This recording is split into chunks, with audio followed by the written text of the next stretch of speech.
अस्सलाम वालेकुम। जैसे कि आपको पिक्चर्स देखकर और टाइटल देखकर अंदाज़ा हो गया होगा कि आज मैं नादिया ख़ान के बारे में आपको इन्फॉर्मेशन देने वाली हूँ। जैसा कि हर तरफ आपने सुन लिया होगा कि उन्होंने एक और शादी कर ली है। सबका ये कहना है कि ये उन्होंने तीसरी शादी की है, जबकि ये उनकी तीसरी शादी नहीं है बल्कि ये उनकी दूसरी शादी है। और जब लोगों ने उस छोटे बच्चे के बारे में उनसे सवाल किया जो उनके साथ होता है, जो कि अभी 1 या 2 साल का है, और सबने कहा कि शायद ये इनके सेकंड हस्बैंड का बेटा है, तो उन्होंने इस डाउट को क्लियर करते हुए कहा कि ये मेरे दूसरे हस्बैंड का बेटा नहीं है बल्कि ये मेरा एडॉप्टेड सन है। यानी कि इस बच्चे को उन्होंने गोद लिया है और उन्होंने कोई दूसरी शादी नहीं की थी आज से पहले। उन्होंने जो रिसेंटली शादी कर ली है, जिसकी पिक्चर्स अभी आप स्क्रीन पे चलते देख रहे हैं, यही उनकी दूसरी शादी है। जबकि इससे पहले जो उन्होंने शादी की थी उनके सिर्फ 2 ही बच्चे हैं, जिनमें से एक उनकी बेटी और एक उनका बेटा है अलीज़े और अज़ान। इसके अलावा जो तीसरा बेटा है उनका, वो उन्होंने गोद लिया है, अडॉप्ट किया है उन्होंने वो बच्चा। उन्होंने अभी जो शादी की है यही उनकी दूसरी शादी है।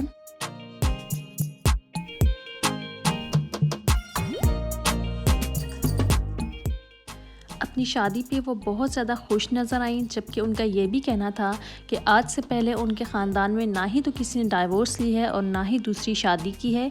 वो अपने ख़ानदान की सबसे पहली हैं जिन्होंने दूसरी बार शादी की है। जिस शख्स से उन्होंने शादी की है उसका ताल्लुक़ पीएफ से है। वो वहाँ पर पायलट के तौर पे जॉब करते हैं और बहुत ही ज़्यादा अच्छी फैमिली से उनका ताल्लुक़ है। बहुत ही स्ट्रॉन्ग बैकग्राउंड है इनके हस्बैंड का।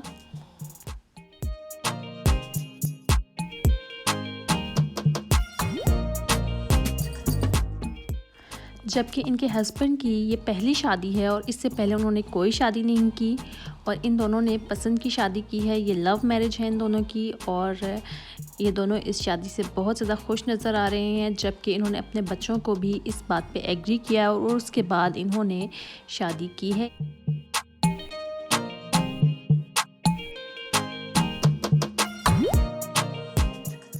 और नादिया ख़ान का ये भी कहना था कि उनकी जो पहली शादी थी वो इसलिए नाकाम हुई कि उनके हस्बैंड उनकी बढ़ती हुई शोहरत से ख़ाइफ़ थे।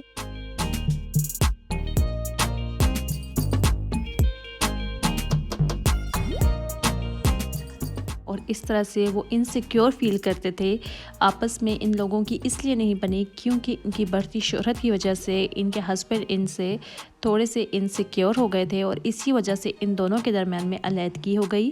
और उसके बाद इन्होंने काफ़ी साल अकेले गुजारे, और ये कभी दुबई और कभी कराची में रहती थी।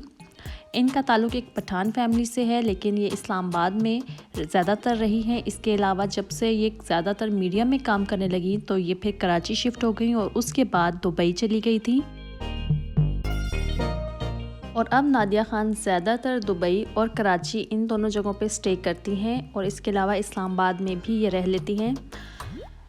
तो ये ही लेटेस्ट इन्फॉर्मेशन थी इनके बारे में। जैसा कि आप लोग जानते हैं कि मॉर्निंग शो होस्ट की ज़्यादातर या तो उनकी डाइवोर्सेस बहुत ज़्यादा सुनने में आते हैं, और उसकी ज़्यादा वजह यही होती है कि उनके हस्बैंड उन लोगों से इनसिक्योर हो जाते हैं, जिसकी वजह से उन लोगों की डाइवोर्स हो जाती है। हम दुआ करेंगे कि ये जो इनकी शादी है ये कामयाब रहे और ये लोग हमेशा खुश रहें। और इसके अलावा आइंदा भी कोई भी इस तरह की अपडेट होगी, न्यूज़ या कोई भी लेटेस्ट अपडेट शोबिज़ के हवाले से, तो मैं आपसे ज़रूर शेयर करूँगी। तो मेरे चैनल को सब्सक्राइब ज़रूर कीजिएगा, और अगर मेरी वीडियो पसंद आए तो इसको लाइक भी कीजिए और शेयर भी कीजिए। Thank you. अल्लाह हाफ़िज़।